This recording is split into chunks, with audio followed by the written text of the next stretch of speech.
শুকরিয়া আদায় করার জন্য আপনি আলহামদুলিল্লাহ বললেন, আল্লাহ শুকরিয়া আদায় করলেন। আল্লাহ তাআলার যদি কেউ শুকরিয়া আদায় করতে চায়, তাহলে দুনিয়াতে তার যে কাজটা করা দরকার সেটা হলো তার নামাজ, সেটা হলো তার রোজা, সেটা হলো তার হজ, তার যাকাত। এই কাজগুলো করে আপনি আল্লাহ শুকরিয়া আদায় করতে পারবেন না।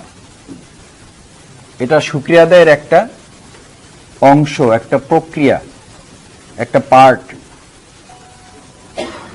কে বলতে পারবেন যে পরিপূর্ণভাবে আল্লাহ শুকরিয়া আদায় করতে হলে আপনাকে আসলে কোন কাজটা করলে যথার্থভাবে আল্লাহ শুকরিয়া আদায় হবে?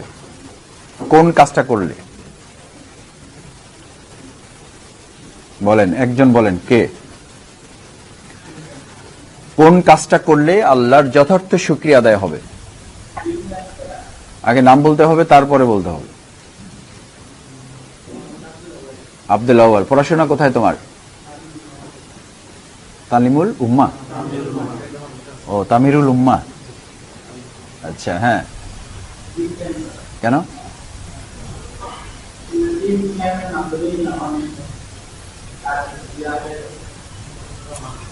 তুমি এটা কোত্থেকে শুনছো?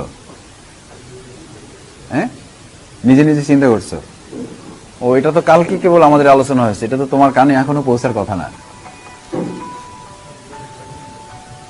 থ্যাংক ইউ, আলহামদুলিল্লাহ, অনেক ধন্যবাদ। তোমাকে আমাকে আল্লাহ তাআলা দুনিয়াতে পাঠিয়েছেন কেন?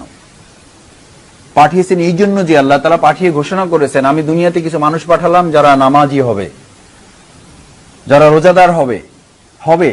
এই সব কিছু হবে এই জন্য যে জমিনে লিউযহিরাহু আলা দ্বীনি কুল্লিহি, সমস্ত মতবাদের উপরে ইসলামকে বিজয়ী করার জন্য আমি তাদেরকে পাঠিয়েছি এই জন্য যে দিনকে বিজয়ী করবে। আর এটার জন্য এই নামাজ, রোজা, হজ, যাকাত এগুলো হলো ট্রেনিং প্রোগ্রাম। এগুলো কি program? Training program. Basic program কি? লিউযহিরাহু আলা দ্বীনি কুল্লিহি। উর্দুতে যে কিতাব রয়েছে এটা একদিক দিয়ে ভালো, সেটা হচ্ছে যে মওলানা মওদুদীর অরিজিনাল কিতাব এবং পাকিস্তান থেকে ছাপা কিতাব। এই কিতাব বা দিল্লি থেকে ছাপা, ভারত থেকে ছাপা কিতাব কিছু ভারতে ছেপেছে, কিছু পাকিস্তানে ছেপেছে। প্রথম যে কিতাবটি দিয়ে শুরু করব সেটা হচ্ছে রেসালা দীনিয়াত। কিতাবের নাম হচ্ছে রেসালায়ে দীনিয়াত। এই কিতাবের লেখক মাওলানা সৈয়দ আবুল আলা মওদুদী।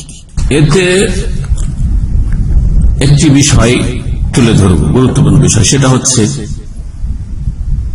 ইকামতের দিনের ক্ষেত্রে যে আলোচনাটি করেছি তাতে আমাদের ইকামতের দিনের ব্যাখ্যার ক্ষেত্রে আকীদাগত পার্থক্য জামাত ইসলামের সাথে বা মাওলানা মওদুদীর সাথে।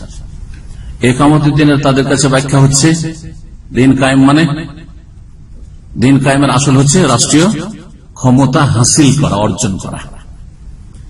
আর সালাফে সালেহিনের তরিকা, তার আগে সমস্ত আম্বিয়া রাসূলগণের তরিকা, আদর্শ হচ্ছে যে ইকামতের দিন মানে হচ্ছে তাওহীদ প্রতিষ্ঠা। জি, সেটা হচ্ছে মৌলিক বিষয়। আর এই তাওহীদ প্রতিষ্ঠার সাথে সাথে তাওহীদের সাথে সংশ্লিষ্ট দিনের যতগুলি বিধিবিধান রয়েছে যে কোনো স্তরের মানুষের, সেগুলি যথাসাধ্য পালন করবে যার যেটা ক্ষেত্র রয়েছে সেই ক্ষেত্রে। আমার ক্ষেত্রগুলিতে আমি সেগুলি করব দিনের, সেটা হচ্ছে আমার ইকামতের দিন। আর অন্যের ক্ষেত্র আলাদা রয়েছে, সেখানে সে করতে পারবে, আমি করতে পারবো না, তখন তার হচ্ছে সেগুলি ইকামতের দিন। কিন্তু মূল কথা হচ্ছে যে ইকামতের দিন হচ্ছে ইকামতে তৌহিদ, তৌহিদ ভিত্তিক দিন ইসলামের প্রতিষ্ঠা বা দিন ইসলামের বিধিবিধান ব্যক্তি জীবনে, পারিবারিক জীবনে, সামাজিক ক্ষেত্রে, অর্থনৈতিক ক্ষেত্রে, রাষ্ট্রীয় ক্ষেত্রে। কিন্তু রাষ্ট্রীয় ক্ষেত্রে যার রাষ্ট্রীয় ক্ষেত্রে ক্ষমতা নেই তার প্রশ্ন ওঠে না। জি হ্যাঁ, যার যেখানে ক্ষেত্র রয়েছে সেখানে সে দিনের বিধিবিধান কায়েম করবে। প্রত্যেকের ব্যক্তি জীবনের ওপর পূর্ণ ক্ষমতা রয়েছে, সুতরাং ব্যক্তি জীবন দিয়ে শুরু করবে, কু আনফুসাকুম, তারপরে আল্লাহ বলছেন পারিবারিক জীবন, ওয়া আহলিকুম নারা।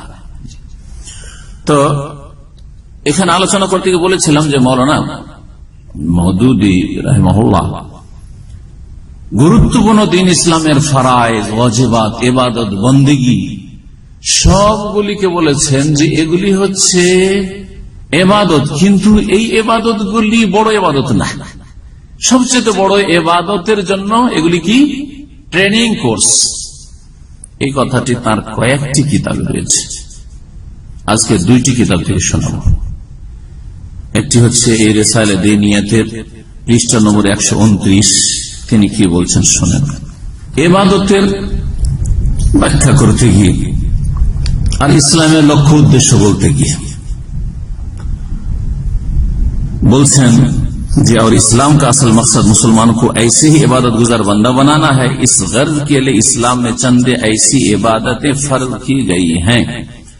বলছেন যে ইসলামের উদ্দেশ্য হচ্ছে মুসলমানদের কে এমন ইবাদত গুজার বানাবে, এমন ইবাদতকারী বান্দা বানাবে, আর এই উদ্দেশ্যে ইবাদত বন্দেগীর বিভিন্ন পন্থা বা বিভিন্ন বিষয়গুলি শরীয়তে দেওয়া হয়েছে, শরীয়তে ফরজ করা হয়েছে। এই জন্য কি করা হয়েছে? বলছে ऐसी इबादतें फर्ज की गई है, বেশ কিছু এমন ইবাদত ফরজ করা হয়েছে जो इंसान को उस बड़ी इबादत के लिए तैयार करती है। এই ফরজ ইবাদতগুলি মানুষকে প্রস্তুত করে, রেডি করে, ট্রেন করে কিসের জন্য? দেখেন তার ভাষাতে রয়েছে उस बड़ी इबादत के लिए तैयार करना है, বড় ইবাদতের জন্য। বড় ইবাদতের জন্য এই ফরজ ইবাদতগুলি দিয়ে কি করা? তৈরি করা। বুঝতে পারছেন কিনা? তার মানে এই যে ফরজ ইবাদতগুলি সেগুলি বড় ইবাদত না, এর চেয়ে বড় ইবাদত হচ্ছে ওই বড় ইবাদত যেটার কথা তিনি বলতে চাইছেন। তারপরে বলছেন আরো, গোয়া ইউ সমঝো, যেন এইভাবে আপনি বুঝুন যে এই খাস ইবাদতে উস বড়ি ইবাদত কে লিয়ে ট্রেনিং কোর্স কি हैसियत रखती है। এই বিশেষ ইবাদতগুলি, এই খাস ইবাদত, অন্য জায়গায় বিশেষ কি ইবাদত, নামাজ, রোজা, হজ, যাকাত, এইভাবে বলেছে। আসছে এই কিতাবে বলবো এই ইসলামের যে গুরুত্বপূর্ণ ইবাদতগুলি, দ্বিতীয় স্তম্ভ, তৃতীয় স্তম্ভ, চতুর্থ স্তম্ভ, পঞ্চম স্তম্ভ, এগুলি বলছে এই বড় এই ইবাদতগুলি কে বুঝে নেন যে এই খাস ইবাদতগুলি উস বড়ি ইবাদত के लिए ट्रेनिंग कोर्स की हैसियत रखती है। Training course. আর ইকামতের দিন আলোচনায় বুঝেছি ট্রেনিং কোর্স মানে এটা মুখ্য উদ্দেশ্য না, যার জন্য ট্রেনিং নিচ্ছেন সেটা হচ্ছে মুখ্য উদ্দেশ্য। তাহলে ইসলামের মুখ্য উদ্দেশ্য নামাজ নয়, ইসলামের মুখ্য উদ্দেশ্য যাকাত নয়, ইসলামের মুখ্য উদ্দেশ্য রোজা, হজ, এগুলি নয়, হিজাব নয়, এগুলি নয়। এগুলি ফরজ ওয়াজিব ঠিক, কিন্তু এগুলি বড় ইবাদতের জন্য একজন মুসলিমকে ট্রেন করছে, প্রশিক্ষণ প্রাপ্ত করছে। এই ছিল এই কিতাবে, এই ছিল কিতাব রিসালা দিনিয়াত। এই বিষয়টি এখন আপনাদেরকে শোনাই। তাফহিমাত, তাফহিমাত দুই খণ্ডে রয়েছে, এই জন্য এটা হচ্ছে প্রথম খণ্ড। তাফহিমাত খুব প্রসিদ্ধ কিতাব সৈয়দ আবুল আলম মওদুদী। আর আমার বয়স যখন 20 থেকে নিয়ে 25, এই সময়গুলিতে খুব পড়েছি ওনার কিতাব। এই কয়েকটা বছর খুব পড়েছি এই কিতাবগুলি। তো তখনকার পড়াগুলি মগজে ছিল, কিন্তু কিতাব সৌদি আরবে হাতে আসছিল না। আর অনেকটা হেকমত মনে করছিলাম যে এই বিষয়গুলি আলোচনায় বিলম্ব করি, বিলম্ব করাই হেকমত হয়তো, কিন্তু বিলম্ব করতে করতে দেখলাম যে এখন হেকমত হচ্ছে যে আলোচনা করে দিই। কারণ যদি এইগুলি আলোচনা না করা হয় আর বাংলা ভাষী জনগণ না জানতে পারে কারো মাধ্যমে, কোন দায়ের মাধ্যমে, কোন দিনের খাদেমের মাধ্যমে, তাহলে সমস্ত আলেমকে জবাব দিতে হবে সহিহ যে কেন এদেরকে সতর্ক করা হয়। বলছেন তাফহিমাতের 69 পৃষ্ঠায়, তাফহিমাতের 69 পৃষ্ঠায় এখানে শুনেন কি বলছেন। সূরা হজের আয়াত নম্বর 41 তার আগে উল্লেখ করেছেন। তাতে কি রয়েছে যে যাদেরকে নেতৃত্ব দেব। তাহলে আলোচনাটা কিসের রয়েছে? রাষ্ট্রীয় ক্ষমতা হাসিলের আলোচনা, প্রসঙ্গ কিন্তু এই আয়াত বলছেন আল্লাযীনা ইম্মাক্কান্নাহুম ফিল আরদি আকামুস সালাতা ওয়া আতাউয যাকাতা ওয়া আমারু বিল মা'রুফ ওয়া নাহাউ আনিল মুনকার। এই আয়াত উল্লেখ করার পরে বলছেন যে এ হ্যায় উস ইবাদত কি হकीकत, এই যে নেতৃত্ব হাসিল করা আল্লাহর জমিনে পৃথিবীতে, এটা হচ্ছে ইবাদতের हकीकत, আসল মর্ম কথা। जिसके मुतालिक लोगों ने समझ रखा है कि वो महज नमाज, रोजा और तस्बीह और तहलील का नाम है। বলছে যে ইবাদত কি মানুষ বুঝতে পারেনি। মানুষ মনে করে আজকালকার মুসলিম সমাজ যে ইবাদত হচ্ছে নামাজ, রোজা, তসবিহ, তাহলিল এগুলির নাম। মানে তিনি সমালোচনা করছেন যে কেউ নামাজ, রোজা, তসবিহ, তাহলিল এগুলোকে ইবাদত মনে করে বসে থাকবে, और दुनिया के मामलात से उसको कुछ सरोकार नहीं। দুনিয়ার যে আদান প্রদান, লেনদেন এগুলির সাথে কোনো তার যোগাযোগ বা সম্পর্ক নেই। হালাকি অথচ বলছেন, অথচ তার আসল সত্যিকার অর্থে সোম, সোম মানে রোজা, সালাত নামাজ, और हज और ज़कात और जिक्र और तस्बीह इंसान को उस बड़ी इबादत के लिए मुस्तैद करने वाली तमरीनात, तारपरे ब्रैकेटे इंग्लिशे लिखছেন, इंग्लिशটা পড়ে দিই, training courses, training courses, training courses, বুঝলেন না? জি হ্যাঁ, এই হচ্ছে আলোচনা। আমি জামায়াত ইসলামী থেকে অত্যন্ত প্রভাবিত ছিলাম। ওই সময় এই কিতাবগুলি পড়াশোনা করছিলাম আর প্রভাবিত ছিলাম। ফিরলাম কি করে, এই কথাটা এখানে বলে দিই, কারণ এইটাই ছিল আমার ইউটার্ন। এই কথাটাই যখন পড়লাম এই কিতাব থেকে, রেসালাদিন এতে পড়িনি, কারণ এতে একটু ডিটেলস আছে, তাফসীর থেকে পড়লাম। পড়ার পরে সাথে সাথে চমকে উঠলাম, আরে কি বলে, নামাজ, রোজা, হজ, যাকাত, তাসবিহ, তাহলিল এগুলি হচ্ছে ট্রেনিং কোর্স। সাথে সাথে ফিরে আসলাম। তখন জামে সালাফিয়া বানারস থেকে পাশ করেছিলাম, এক জায়গায় শিক্ষকতা করছিলাম। আমার সেই সময় বিবাহের বছর ছিল অথবা তার আগের বছর ছিল, ওই সময়টা আমার বিবাহ শাদী হয়।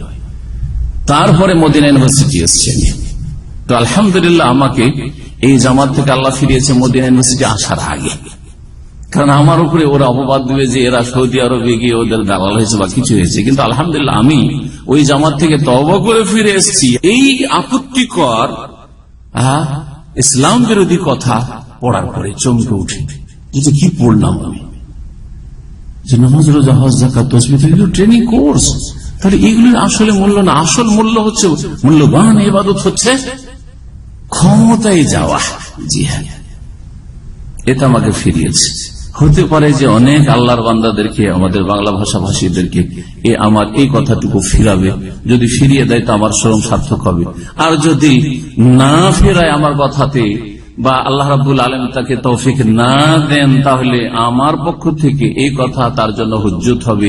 কিয়ামতের দিন যাতে না বলতে পারে যে আমাদেরকে কেউ সতর্ক করেনি বা আমাদের চোখ খোলার চেষ্টা করেনি, আমরা তো বুঝতে পারতাম না।